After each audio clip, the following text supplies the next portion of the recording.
뭐니 해도 개성공단을 하고자 했던 최초의 이유는 평화였습니다. 예. 평화는 신압으로 와 있는 것이고, 그래서 평화적 가치, 경제적 가치를 이야기합니다. 한마디로 우리 기업들은 개성에 들어가면은 압도적으로 돈을 벌게 됩니다. 그래서 하자는 거예요. 국민들의 우려가 있어요. 왜곡되게 인식되었던 거짓들이 좀 많이 인식에 공유가 됐죠. 뭐냐 하면은 퍼주기라는 것, 거짓이죠. 우리가 압도적으로 부가가치를 창출해 오는 것입니다. 퍼주기가 아니고 압도적으로 부가가치를 창출한 프로이죠.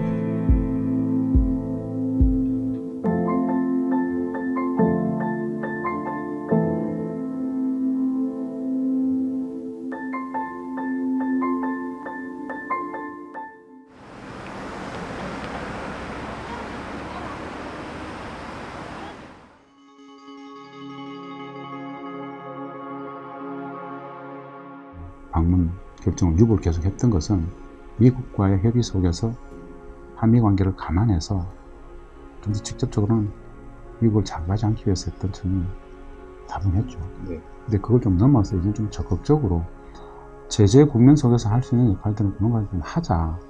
그러지 않고서는 기존의 남북미 3자 간의 교착 국면을 타개할 수 있는 방법이 없다. 우리 정부가 미국을 못 움직이잖아요. 우리 정부가 북한을 못 움직이잖아요. 우리는 우리 정부 정책을 바꿀 수 있잖아요. 그래서 조금 수동적 상황인식과 소극적인 역할이 아니라 좀 더 능동적인 상황인식을 하고 적극적 역할을 좀 하자, 우리가. 그 기조 속에서 방북을 승인했다, 저는 그렇게 봅니다.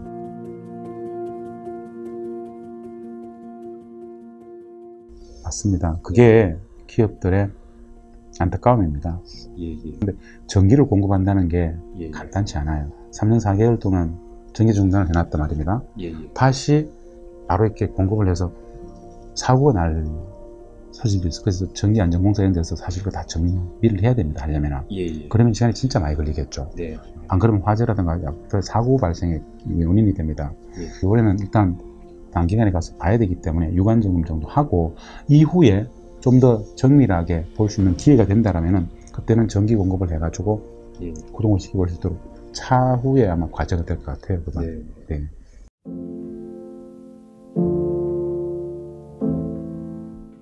그 당시 상황을 보면은 이런 겁니다. 아무 대책 없이 그냥 설 연휴만 쉬러 나왔다가 못 들어간 상황이잖아요.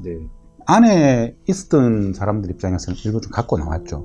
아무것도 못 갖고 나온 기업들도 대부분입니다. 유동자산 신고를 어떻게 했냐면은 기업들이 신의성실에 원칙 입각해서 신고를 했었어요. 사실 그때 원자재, 부자재, 완제품 미장 있었다라는 거.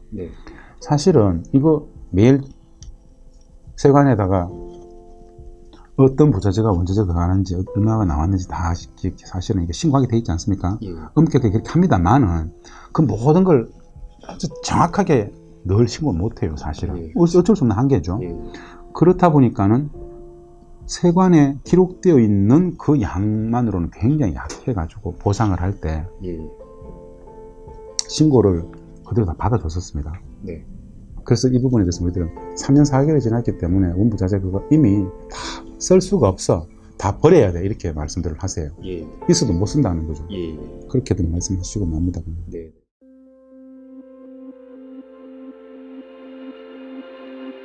개성공단 재개는 현 정부의 기본 입장입니다.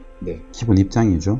다만 어떤 여건이 마련된다라든가 그 여건이라는 것은 한미관계도 있을 것이고 여러 가지 국민적 지지 여론도 있을 것이고 여러 가지가 있지 않겠습니까? 그런 걸 감안해서 하겠다는 건데 정부 입장에서는 일관되게 공단은 열어야 된다는 입장은 확고합니다. 다만 공단을 열리다 보니까는 미국 문제도 있고 안보리 제재도 있지 않습니까?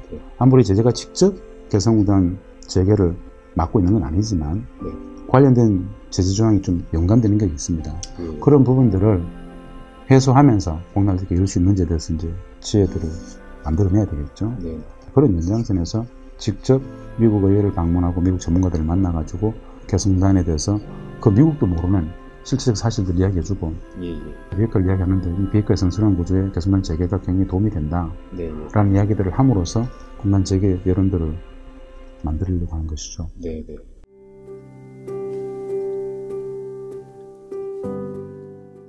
뭐니 해도 개성공단을 하고자 했던 최초의 이유는 평화였습니다. 예. 전쟁 상태인 이 적대적 군사적 긴장을 넘어서 예. 어떻게 평화를 제도화할 것인가를 진짜 고민하다가 네. 사회문화 결도 있고 인적 결도 있고 참 많은데 예. 경제협력만큼 큰 상호간의 경제적 연관성도 높여내면서 예. 경제적 상관관계가 계속 유기적으로 높아지면은 평화는 갈 수밖에 없다고 봤었어요. 예. 발을 뺄 수가 없잖아. 예. 그래서 경제협력 방식이 평화를 제도하는 가장 확실한 최고의 방법이라고 봤기 때문에 예. 경협을 제기했던 겁니다. 예. 개성공단은 평화적 가치가 우선적 가치였어요. 네. 그 평화를 정착시키기 위한 방법으로서 경제협력을 채택했죠. 예. 그래서 평화적 가치가 우선이고 그 평화를 위해서 경제협력을 했는데 해보니까 경제적 가치도 엄청나게 발생했어요. 네. 서울에서 개성까지 물류 시간이 1시간밖에 안 되죠. 원부자재가 개성에 들어갔다고 완제품이 나올 때 관세가 없어요. 북측 노동자들은 기본적으로 이직을 하지 않아요. 이런 많은 조건들이 개성공단이 경제적 측면에서 세계 최고의 경쟁력을 가지게 됩니다. 개성공단 제품이 중국 제품보다 훨씬 압도적 경쟁력을 가지더라. 그러면 수출 경쟁력을 담보할 수 있겠죠. 이 경제적 가치가 사실은 가장 손에 잡히는 가치예요. 평화는 신압으로 와 있는 것이고.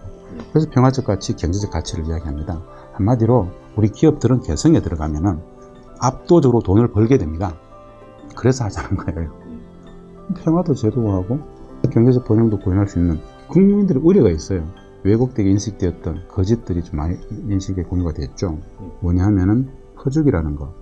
거짓이죠. 우리가 압도적으로 부가가치를 창출해 오는 것입니다. 퍼주기가 아니고 압도적으로 부가가치를 창출한 투옥이죠. 국민들한테 어떻게 다가갈지 모르겠지만은 안보적 가치라는 게 있습니다. 개성공단에서 남과 북의 5만 6천, 5만 7천, 8천 남북의 노동자들이 같이 생활하면은 다른 곳에서 충돌이 있다 하더라도 컴다운 시키죠. 완충장치 역할을 하죠. 마지막 가치가 아까 말씀드렸던 그곳에서는 평화문화, 통일문화를 만들어요. 우리가 단 한 번도 살아보지 못했던 통일의 세상, 평화의 세상을 그곳에서 선언적으로 체험을 하게 됐죠. 체제와 제도가 다르게 살았던 사람들이 개성공단에서 남북의 노동자들이 같이 어울려서 생활을 하다 보면 서로가 서로를 부지불식간에 이해하게 됩니다. 이런 다름들이 있는데 그 다름들을 먼저 배우잖아요. 만나서 생활하게 되면 오해할 일이 없어요. 알게 되니까. 오해가 이해가 되면 당연히 통일 문화라는 게 만들어지겠죠. 네 가지 가치를 이야기합니다. 평화, 경제, 안보, 통일 문화 이렇게 얘기를 합니다.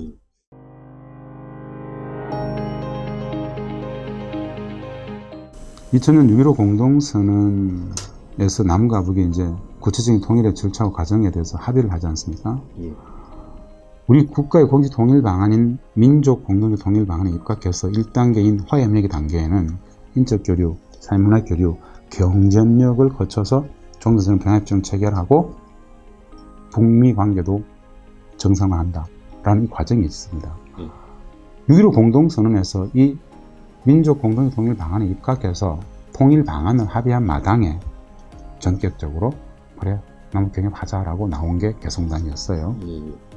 이 말은 무슨 뜻이냐면은 개성공단과 같은 남북 경협이 고도화되고 많이 확산이 되어지면은 실질적인 평화와 실질적인 통일을 구현할 수 있습니다. 이게 바로 우리 국가의 공식 통일 방안인 민족 공동체 통일 방안이 이야기하는 통일의 노정 과정이에요. 남과 북이 합의한 것도 우리 국가의 공식 통일 방안인 민족 공동체 통일 방안에 1단계인 화해협력을 거쳐서 2단계 남북연합까지 가자라는 이 합의에 또 근거하고 있는 거죠. 소위 말하는 남과 북이 합의한 기존의 통일의 구체적 과정 절차 노정에 경제협력 개성공단 방식이 있는 거예요. 그 2007년 14선언이 2008년 이후에 대편기 저작을 했지 않습니까?